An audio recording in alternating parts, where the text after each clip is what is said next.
That was one of the most satisfying season endings I've had for an anime in a while. And I know that I, out of nowhere, stopped doing Eminence and Shadow videos, but that was a whole bunch of other shit.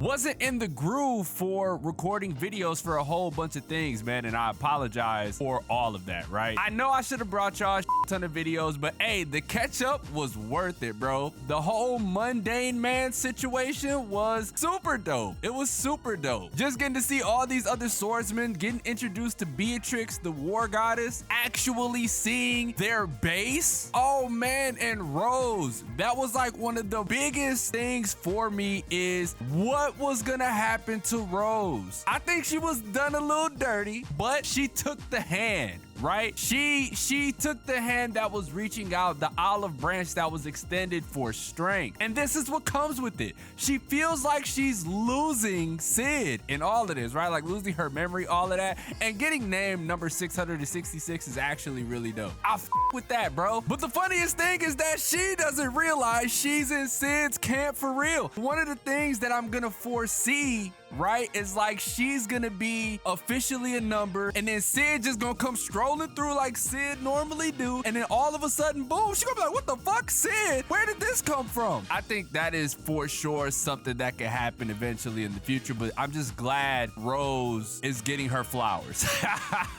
Right, you see what I did there? Like I said, season ender was dope. Seeing Beatrix kind of surprised me. I didn't know Beatrix was gonna be here. The fight, nonetheless, was dope. It was one of the better fights of the entire anime. Probably the best fight of the entire anime. Seeing Iris and Beatrix versus Shadow, dude, he was giving it to him with crowbars. Oh, and the missteps, bro. The missteps were like some of the coldest shit because what they did was they cut the sound out the minute he disappeared. Dude, that shit was so OD. I couldn't believe it. I could not believe it. I thought I was watching a different show. But anyway, Iris, right? I feel like she is going to cause way more problems for herself than she's ever going to realize, right? Even Beatrix tried to let her know, like, hey man, there are people that mere mortals can never amount to, right? You might just want to leave that alone. And she continues to feel like she needs to intervene. Y'all have told me before, like, obviously, if you know he's out here causing havoc and blah blah blah blah blah, but bro, you don't need to associate yourself with this. Something that he made clear to her, and she was even like, what, is the fact that she kept telling him, like, stop running. He was like, running? Me?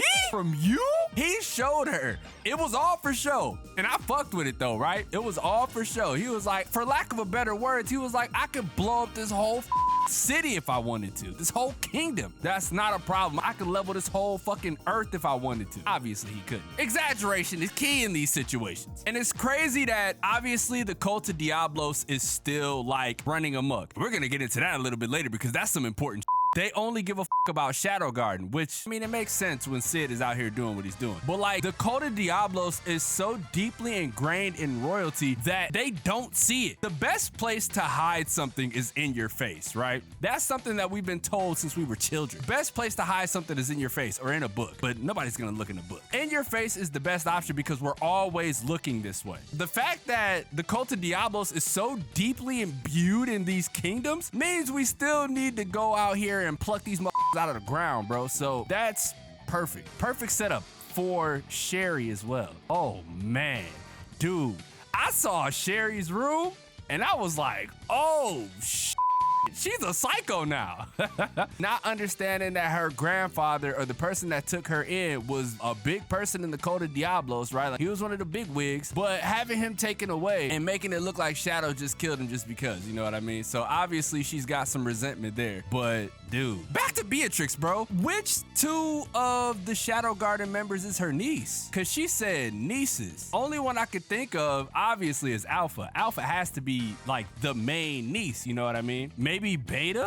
And then the Moonlight Sonata. I will say, Moonlight Sonata is one of the coldest like piano pieces ever, obviously, right? Just the way it was implemented into this and the way Shadow was like feeding off of this shit, I genuinely loved all of it. But yeah, like I said, what what was most important was the setup. The setup is what was so important, like what it's leading up to. Rose becoming way stronger than she could have ever anticipated because she did indeed get some shadow power. Sherry becoming a menace. The Cult of Diablos actually like coming out of the woodworks from the Oriana Kingdom. We know that's for sure happening because we seen the dude at the end. I don't know who that was. The voice sounded familiar, but I couldn't really see who it was. I'll have to put two and two together eventually, unless y'all tell me.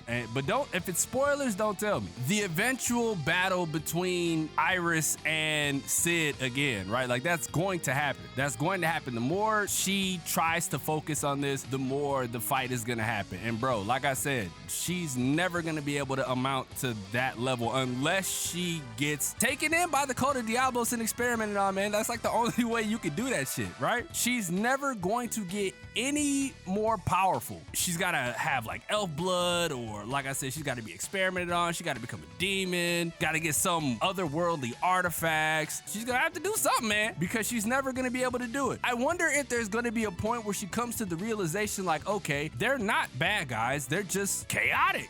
They're the chaotic neutral, and they're handling the Cult of Diablos, and we're not even seeing it. These realizations eventually need to happen, because if not, she's just gonna be angry the character. That's it. That's all she's ever gonna be. And honestly, that is one of the most annoying characters in anime, where you're just angry all the time. I genuinely hate that. I don't give a fuck what your reasoning is, bro. If you're gonna be angry for 700 chapters, I'm cool.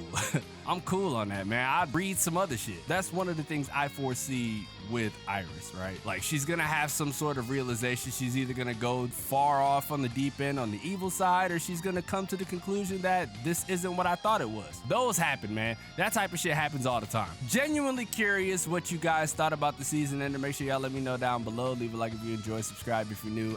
Like I said, I'm sorry for missing, like, what was that, like 4 or 5 episodes, even though I've recorded like 13 or 14 episodes or some shit like that. Like I said, my bad for missing all that, but we did get an announcement for a season 2, and it's supposed to be like 20 episodes as well. I can't wait. Ending off on 20 is actually really dope, and bro, like I said, I can't wait for the next season. I'm genuinely hyped. If they're gonna up the ante like this, absolutely, bro. I'm sold. I'm sold. I'm sold. But yeah, like I said, man, let me know what y'all thoughts are down below. It's your boy xDomoSenpaix, and as always, I will catch you guys in the next video.